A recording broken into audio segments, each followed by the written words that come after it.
Très cher développeur .NET, je te souhaite la bienvenue dans cette vidéo où je vais adresser un point qu'on me demande très souvent, que ce soit en message privé, en commentaire dans mes vidéos, comment faire facilement et gratuitement un PDF en .NET.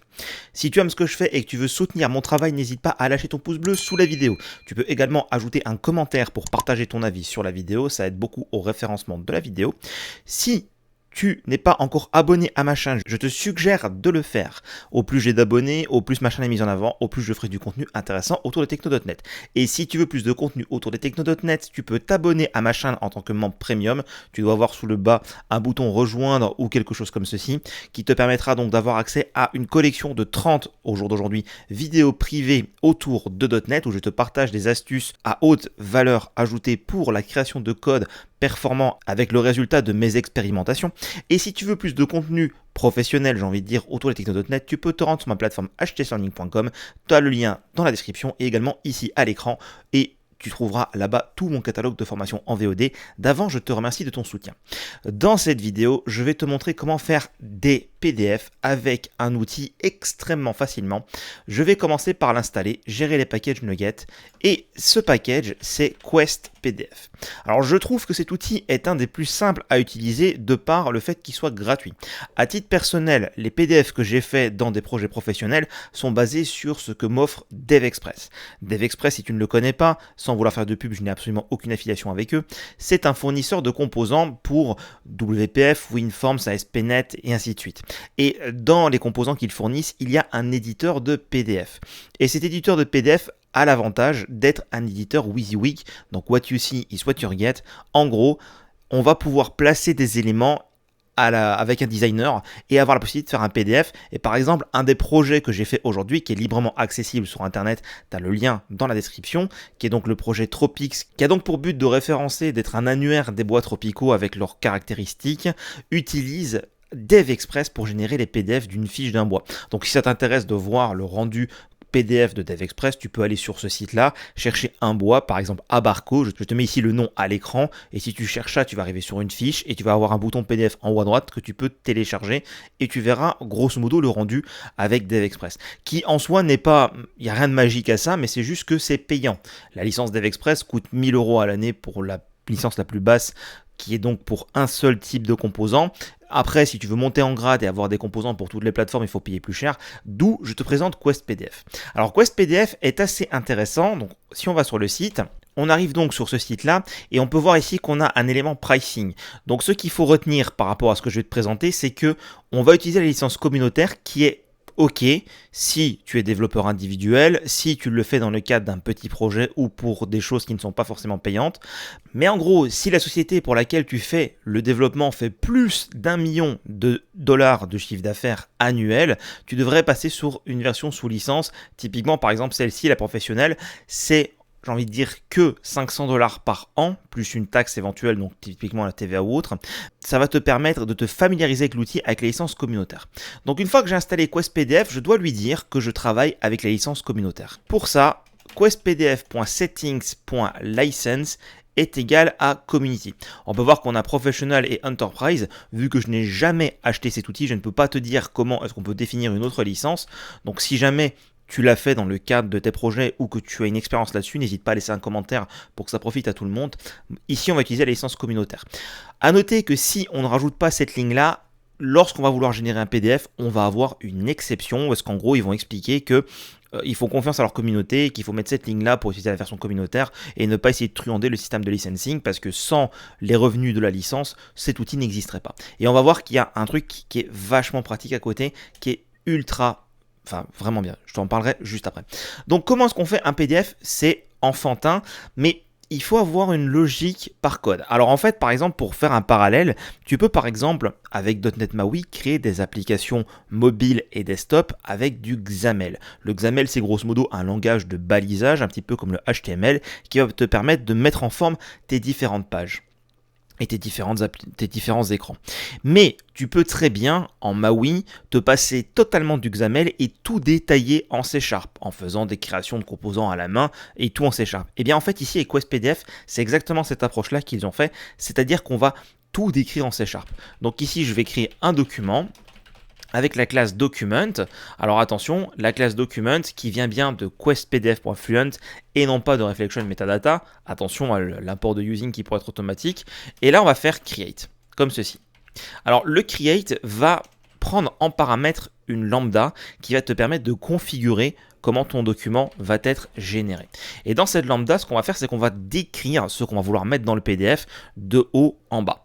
Ensuite, une fois que j'ai décrit mon document, je fais simplement document.generatePDF pdf.pdf. Bon, alors je ne vais pas l'appeler PDF, je vais appeler plus mon PDF. Et comme ça, en fait, dans le bin de mon application, va être sorti ce PDF. Alors comment ça marche pour décrire un document? Tu peux le voir avec IntelliSense, ça va aller assez vite. On va commencer par décrire une page et donc dans la page, on va décrire différents éléments. Donc tu vas pouvoir faire des PDF multipages éventuels pour créer différents éléments si tu souhaites avoir par exemple pour créer par exemple un dossier où est-ce que tu vas avoir une page de garde et après tu vas avoir les pages de contenu. Donc tu peux faire plusieurs pages comme ça, les enchaîner et décrire ça dans ton document. Une page, on va lui donner par exemple la taille.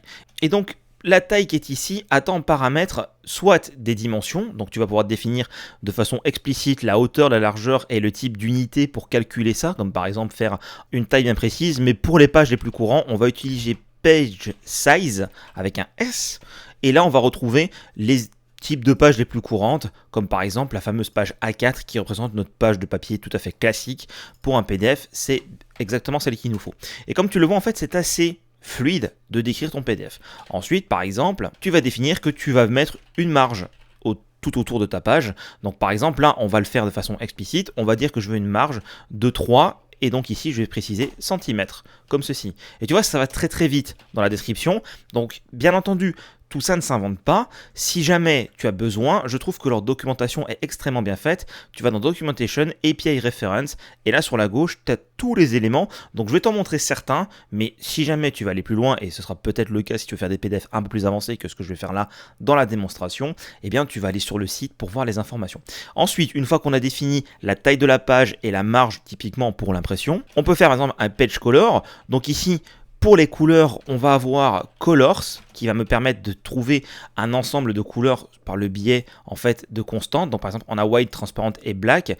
À noter également qu'on a d'autres couleurs, par exemple, qui sont des sous-classes qui représentent une couleur sur laquelle je peux avoir une différence de variance. Donc par exemple, je pourrais la mettre en light blue et light blue, tu peux le voir, j'ai medium, accent, lighten, donc qui me permettent d'avoir du bleu clair plus ou moins foncé selon ce que je veux faire. Par exemple, si je mets du Lighten 5, c'est différent de Lighten 1 et ici tu as l'équivalent en code hexadécimal pour aller voir sur internet si besoin. Par exemple, nous on va le mettre en bleu comme ça pour avoir un fond qui ne soit pas totalement blanc, ce qui n'est pas recommandé si jamais ton PDF est destiné à des fins d'impression, bien entendu. Et ensuite, par exemple, tu peux définir le default text style et là, on va définir par exemple avec une lambda que la taille par défaut, ça va être 16, donc 16 pixels. Donc en gros, comme si tu avais choisi 16 dans Word. Et comme tu le vois, en fait, ce qu'on va faire, c'est qu'on va détailler les choses comme ça. Alors comment est-ce qu'on fait du contenu? Comment est-ce qu'on fait un header? Comment est-ce qu'on fait un footer? Eh bien, on a page.header. Et donc ici, avec le header, on va pouvoir rajouter différents éléments très facilement. Avec par exemple le texte. On va mettre ici Hello HTS Learning, comme ceci. Et ensuite, tu vas pouvoir décrire comment ce texte va se comporter. Par exemple, ici, pour le header, je veux un font size de 30. Je veux une font color. Et ici, je vais changer. Je vais mettre purple.medium. Ensuite, je peux le mettre en gras, par exemple. Enfin bref, tu vois, on peut aller très vite comme ceci. Et après, je vais par exemple mettre un footer. Dans mon footer, ce qu'on fait généralement, c'est qu'on aime bien mettre le numéro de page. Donc là, on va mettre à link center pour avoir le numéro de page au milieu. Et ensuite, on va mettre du texte.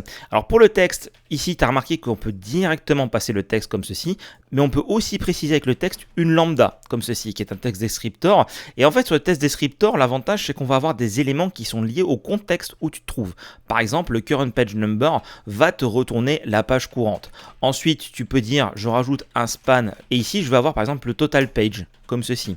Et en fait, dans l'idée, l'avantage, c'est que cette lambda te permet d'avoir des éléments contextuels, où est-ce que tu peux retrouver pour le footer ce qui est pertinent, mais il n'y a pas que ça. Si tu fais X point dans mon cas présent, tu vas retrouver par exemple beaucoup d'autres éléments qui peuvent être assez intéressants, comme begin page number of section pour créer des sections, ainsi de suite. Bref, ça peut aller très loin. Alors pour le contenu, on va appeler content, on va créer une colonne unique dans laquelle on va mettre nos éléments. Et en fait, dans la description de la colonne, comme ceci, on a un colonne descriptor donc, Et une fois que je suis dans la colonne, je vais devoir appeler item pour créer différents blocs dans ma colonne. Donc item.text, comme ceci. Donc maintenant, on a un PDF qui aura un header, un footer et qui aura au milieu ce texte-là. Imaginons que je génère mon application pour vérifier que ça compile bien. Ça compile bien, je l'exécute. Ça, c'est bien exécuté. Maintenant, si je vais directement dans le répertoire de sortie, bin debug.net 8, j'ai bien mon PDF qui est ici. Et quand je l'ouvre, vous pouvez voir que j'ai ici, alors avec du bleu, c'est vraiment moche d'ailleurs, j'ai bien mon Hello HTS Learning en header, j'ai bien le contenu qui est ici et le 1 sur 1. À remarquer que le lien, en l'occurrence ici, est cliquable. Quand je clique, j'arrive bien sur la plateforme, mais je n'ai pas spécifié que c'était un lien. Ça, c'est juste le lecteur de PDF qui m'a détecté que c'était un lien. On peut le rendre explicite. Par exemple, je vais faire un X, je vais refaire un texte descriptor par exemple, et ce que je vais faire, c'est que je vais découper en fait mon texte en plusieurs morceaux. Donc par exemple ici span avec toute cette partie là, ensuite x.hyperlink avec ceci, pour le rendre explicite, peu importe le lecteur de PDF, parce que certains ne le détectent pas, et ensuite x.span, vu que j'avais rajouté un point d'exclamation final comme ceci.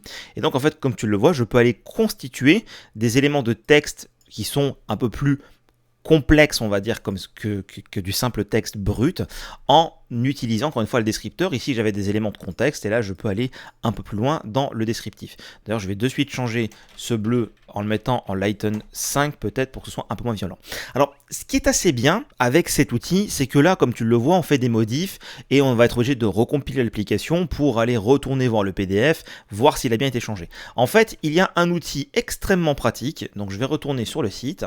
Si je vais dans la documentation, par exemple Quick Start, j'ai ici ce qu'on appelle le Previewer. Le Previewer, en gros, c'est un outil .NET, donc je vais copier la commande, je vais l'installer, donc je vais dans Terminal, j'installe le Previewer, et une fois qu'il est installé, je fais Quest Previewer. En gros, ça me permet de lancer un Previewer. Alors là, je te le lance à la main pour te montrer à quoi ça ressemble à ça. Mais tu n'as pas besoin de le lancer à la main, parce qu'en fait, la seule chose à faire, c'est rajouter à la fin de ton code cette ligne de code là. Show in Previewer, c'est absolument tout. Donc ici, je vais faire un document généré de PDF, document Show in Previewer. Et en fait, maintenant, si je lance l'application, tu vas voir déjà que ça va s'exécuter, mais que l'appel est bloquant, ça ne se termine pas. Et donc là, ici, j'ai mon Previewer. Donc je vais le mettre en un petit peu plus petit, comme ceci. Et en fait, l'avantage, c'est que si je mets Visual Studio de ce côté-là, par exemple, que j'agrandis mon VS comme ceci, et que j'ai donc le Previewer qui est là, ce que je peux faire, ici, c'est aller faire des modifications. Ici, je vois que j'ai du bleu, finalement, j'aime pas. Je vais passer sur du blanc. Donc, je peux faire, par exemple, colors.white. Je sauvegarde. Il n'y a rien qui change. Mais si je fais hot reload, ici, hop, tu peux voir, c'est directement pris en charge sur la partie droite. Donc, en fait, faire son PDF en C# peut sembler un petit peu compliqué parce qu'on se dit oui, mais il faut que je connaisse les appels, que je régénère et que je vérifie à chaque fois. Mais avec le Previewer, tu vas aller super vite. Le hot reload de VS plus ça te permet d'aller extrêmement vite. Donc par exemple, ici, je vais pouvoir rajouter d'autres éléments. Par exemple, faire un espace et rajouter ici du texte. Donc c.item.text. Pour rajouter ça par exemple, je fais hot reload et comme tu peux le voir, hop, ça apparaît directement. Et ça pour moi c'est le truc ultime parce que vu qu'on n'a pas de designer, le fait de pouvoir le faire en live avec le Previewer plus le hot reload fait qu'on a une expérience de création de PDF qui est assez satisfaisante. Bien entendu, mon but c'est pas de faire un tour complet et exhaustif de cette librairie parce que ce serait beaucoup trop long et d'ailleurs inutile parce que comme je l'ai dit, donc là j'arrête tout, ici je ferme le Previewer, comme je l'ai dit en fait, tout ce qui est décrit ici dans la documentation me semble assez intéressant. Alors attention, il y a des fois des petites surprises. Par exemple, en gros, si je vais sur Table, ici, je peux voir comment on peut créer une table, c'est assez sympa. Et on va trouver, par exemple, en l'occurrence, value cell. Et si on copie-colle le code en tant que tel, donc par exemple, je vais copier ce point table ici, je vais te montrer de quoi je veux parler.